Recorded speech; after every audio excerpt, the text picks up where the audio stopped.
إن الحمد لله نحمده ونستعينه ونستغفره ونعوذ بالله من شرور أنفسنا ومن سيئات أعمالنا من يهده الله فلا مضل له ومن يضلل فلا هادي له وأشهد أن لا إله إلا الله وحده لا شريك له وأشهد أن محمدا عبده ورسوله يا أيها الذين آمنوا اتقوا الله حق تقاته ولا تموتن إلا وأنتم مسلمون يا أيها الناس اتقوا ربكم الذي خلقكم من نفس واحدة وخلق منها زوجها وبث منهما رجالا كثيرا ونساء واتقوا الله الذي تساءلون به والأرحام إن الله كان عليكم رقيبا يا أيها الذين آمنوا اتقوا الله وقولوا قولا سديدا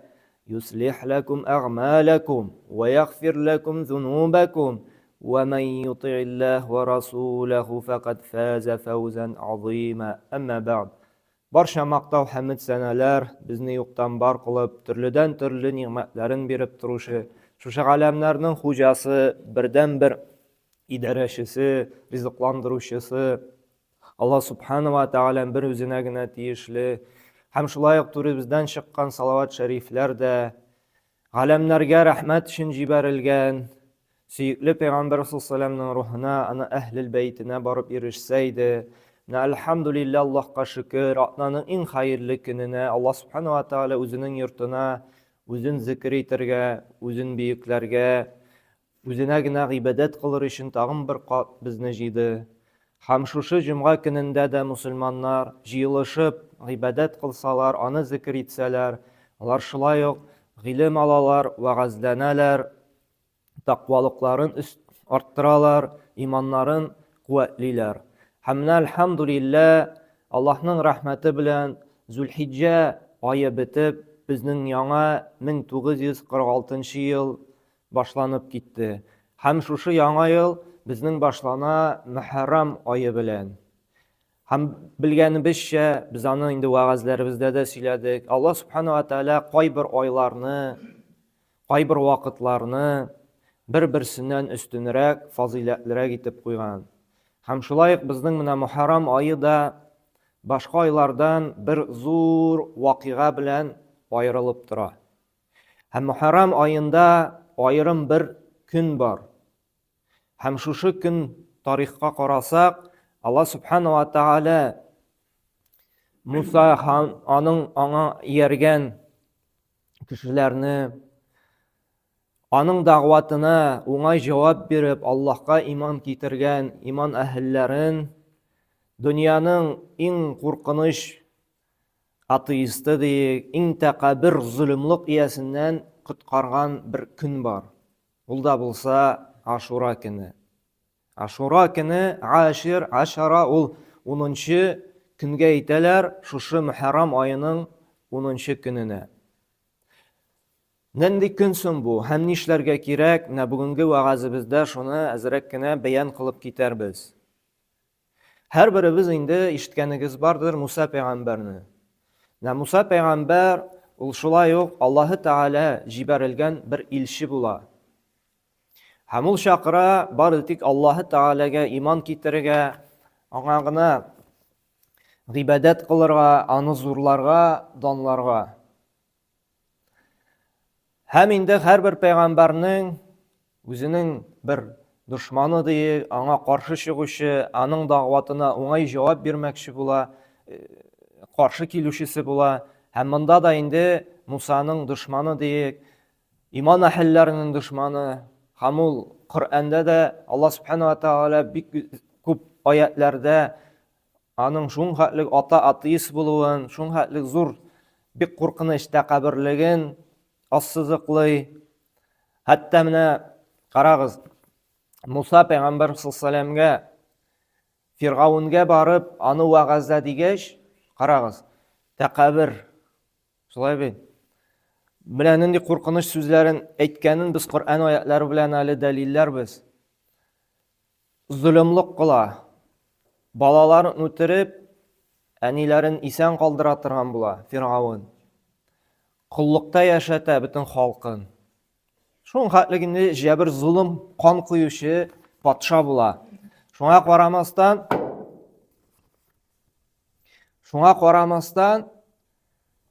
Алла субхана ва тааля карагыз нинди рахимле зат. Нәрсә ди Мусага? Изһаб иля фирауна иннаху тагады. Синди Фиргавынга барды. Вагазлады, чөнки юлды шиктән ашты ди. Ягъни Аллаһның шикләрен узды ди. Гынахлар кыла башлады ди. Бузыклык тарата башлады. Шуңа күрә Фиргавынга барып ди, аны вагазлады. Һәм карагыз, فقول له قولا لينا لعله يتذكر أو يخشى. Карагыз, Алла субхана тааля уйлап карасан, фикерле, нинди җәбер зулым кылучыга Фиргавынга ди, йомшак сүзләр белән генә ди, мөлаем, матур муамәлә кылып кына ди, аны вагазлады. Карагыз, Алла субхана Фиргавынга әйтә, йомшак сүзләр белән генә, матур муамәлә белән генә ди, аны вагазлады. Алла газабы белән аны куркытты. Карагыз, Фиргавын хәтлек Фиргавынга biz монда мусульманнар бер-беребез арасында матур сүз әйтеп, уртак фикергә килә алмыйбыз. Шулай бит? Акрабыз, бакрабыз, бухтан булмаган әйберне булды дибез. Тизрәк кенә анда шибеннән фил ясарга маташабыз. Һәм монда Фиргавынга йомшак сүзләр белән генә вагазлады. Әмма Фиргавын кабул итәме? Карагыз, Фиргавын шушы Мусаның Аллаһка иман китерергә, мен Аллаһның илчесе диюен ничек итеп каршы ала? Ма алимту лакум мин илаһи гайри. Миннән башка сезгә илаһ буларак башка бер затны да белмим ди. Ягъни үзен илаһ дип таныта. Мин илаһ ди. Миңа гыйбадат кылырга, миңа сәҗдә кылырга кирәк ди. Элекке заманда беләегез, патшаларга сәҗдә кылалар, шулай бит, аякларын үбәләр, рукукларга китәләр, табыналар. Зганышка каршы бүгенге көндә дә кайбер шушындый сүзләр әйтүчеләр бүгенге көндә дә чырый, шулай бит. Кайбер инде түрәләр булсынмы, зур гына анда абзыйлар дигәндә, минем сезнең Худайыгыз мин дип әйтеп куялар, шулай. Мин телим икән сезне яшәтәчәкмен, мин телим икән сезне ашатачакмын, шуны чыгарсагыз бер нәрсә бирмим, аш калырсыз дип бүгенге көндә дә үзен шушы Фиргавын кебек тотучылар бар, шулай бит. Һәм әле нәрсә ди? Алай гына дип әйтеп калмый. Әнә раббукумул а'ла ди. Мин иң биек Раббыгыз сезнең ди. Карагыз, нинди куркыныч сүзләр. Әле атеист Аллаһ кына юк ди, шулай бит. Бу Аллаһ кына юк дими, мин биек Раббым ди. Мин телим икән терелтәм ди, телим икән үтерәм ди, телим икән сезне ашатам, телим икән бер нәрсә бирмим ди. Һәм шуннан соң, шушы сүзләрдән соң инде тәкъбирләнеп, Фиргавын шушы Мусаны һәм Мусага ярүчеләрне нишләтмәкче була, үтермәкче була. Муса алейхиссалам шушы җирлектән качырга мәҗбүр була, аңа ияргән кешеләр белән, һәм аның артыннан Фиргавын һәм гаскәр чыгып китә, аны үтерергә теләп. Һәм Муса алейхиссалам Кызыл диңгез ярына барып җиткәч, уже качырлык бер җирдә калмагач, فَلَمَّا تَرَى الْجَمْعَانِ قَالَ أَصْحَابُ مُوسَى إِنَّا لَمُدْرَكُونَ ди. Фиргавын гаскәре килеп җиткәч, Муса һәм аның яршиннәрен шираткач, нәрсә ди Алла субхана ва тааля? Фиргавын гаскәре белән Муса гаскәре бер-берсен күргәннән соң ди, Мусага ияргән кешеләр әйттеләр ди. Фиргавын безне куып җитте, без инде ди, биттек, тотылдык ди.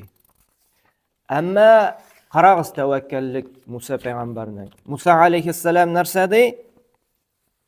Кәллә, юк ди. Инна ма'я Рабби саяхдин. Безнең белән ди, минем белән ди, минем Раббым ди. Һәм ул безгә чыгу юлын, туры юлны күрсәтәчәк ди. Һәм нишли? Алла Субхану ва Тааля әйтә, диңгезгә керергә куша. Кызыл диңгезгә керергә куша, һәм тәвәккәлләп Муса һәм аңа ияргән кешеләр диңгезгә кирип китә. Һәм әйтә Алла Субхану ва Тааля, шушы таягым белән ди, диңгезгә сук ди. Карагыз, тәвәккәллек.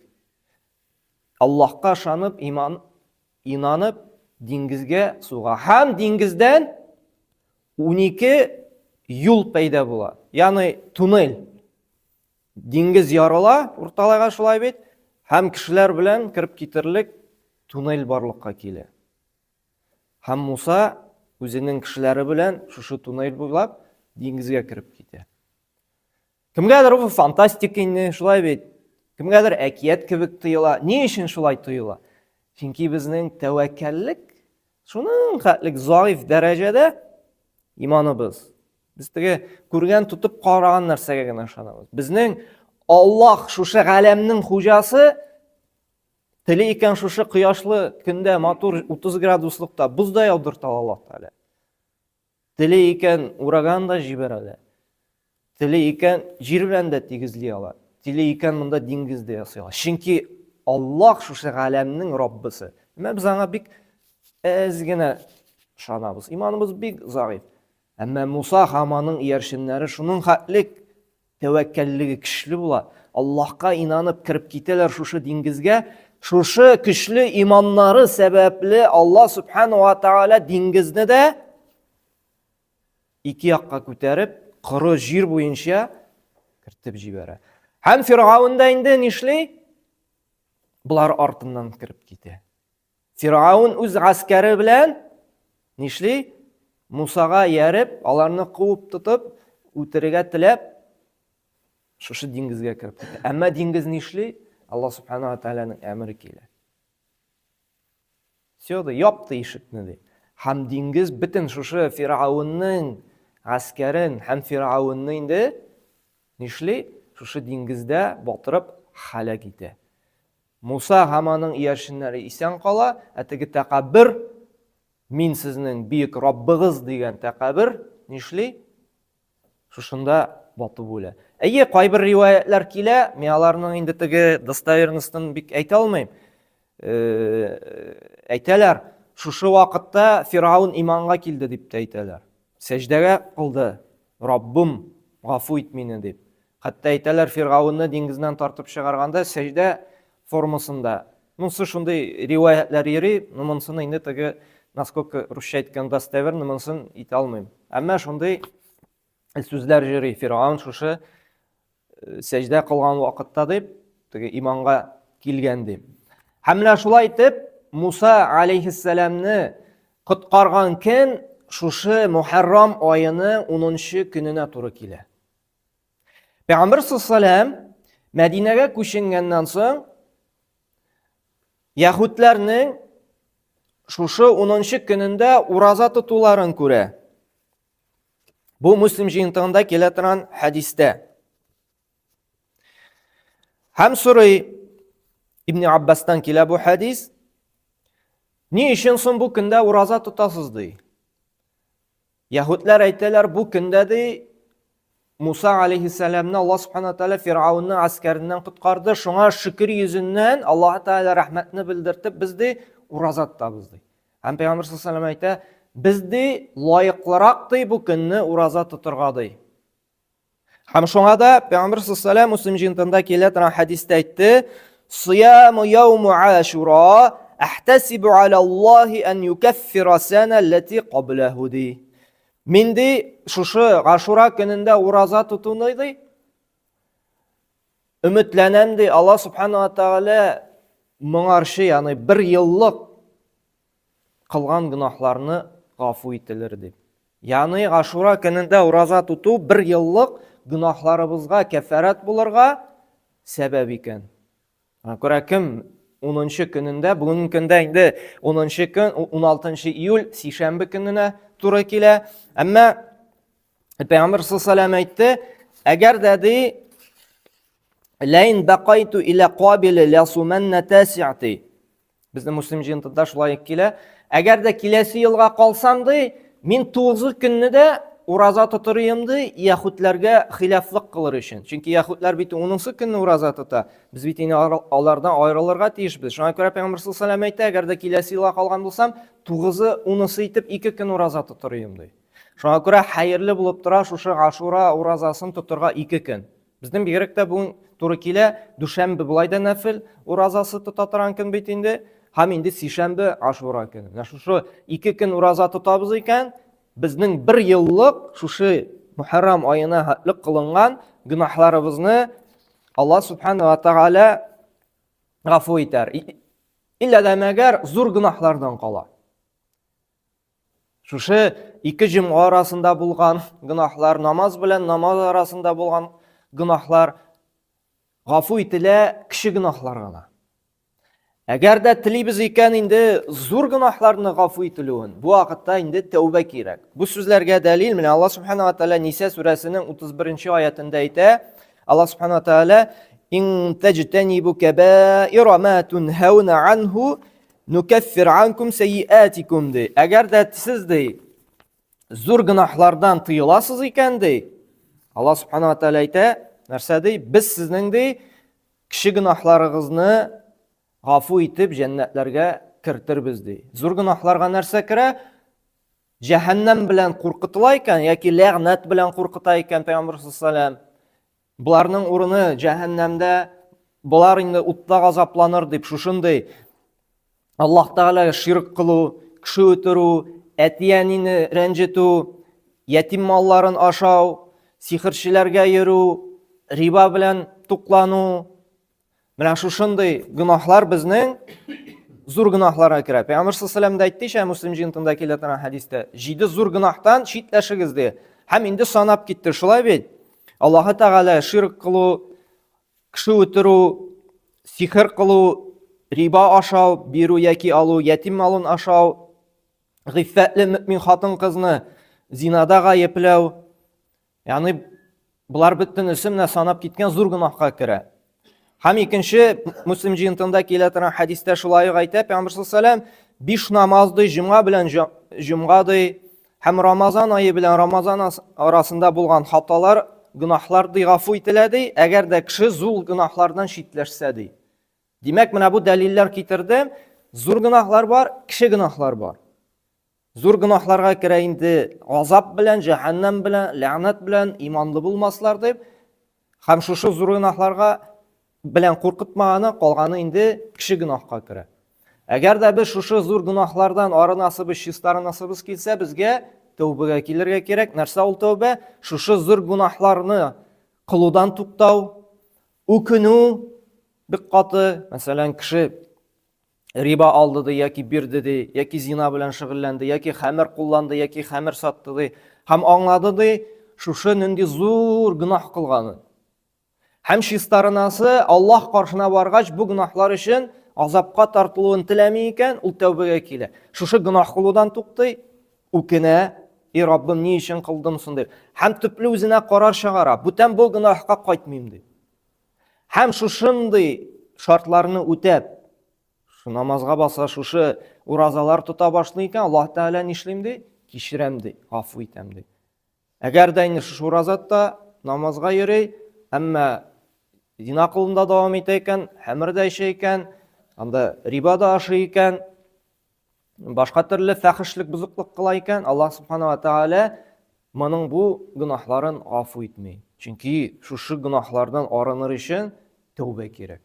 Шушы гынаһны кылудан туктау кирәк.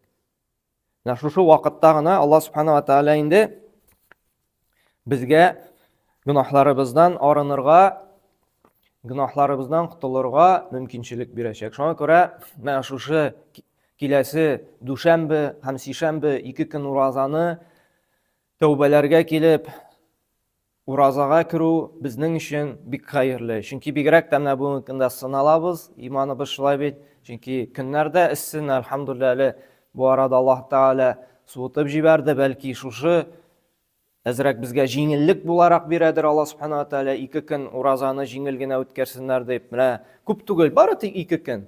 2 көн ураза тоту 1 еллык безнең бузыклыгыбызны, хаталарыбызны чистартырга, пакларга сәбәп була. Әйе, җәннәткә керү җиңел түгел, җәмәгать. Әзрәк кенә сабырлык кылу да кирәк, әзрәк кенә дискомфортта булу кирәк. Шулай бит. Чөнки бу дөньяда, менә гел сөйлим бит, бу дөньяда рәхәт яшәү ничек авыр, кыйммәтле машиналарда, зур йортларда тору. Булай бит, күп эшләргә кирәк, күп тырышырга, ә җәннәткә керү тагын да авыр. Җәннәткә керер өчен бик каты тырышырга кирәк. Күңелне дә пакларга, телне дә контрольлерга тотырга, гыйбадәттә дә хирис булырга, һәм инде изгелек кылудага да уяу булырга кирәк. Шуңа күрә менә шушы 2 көннең форсатын ышкындырмыйк.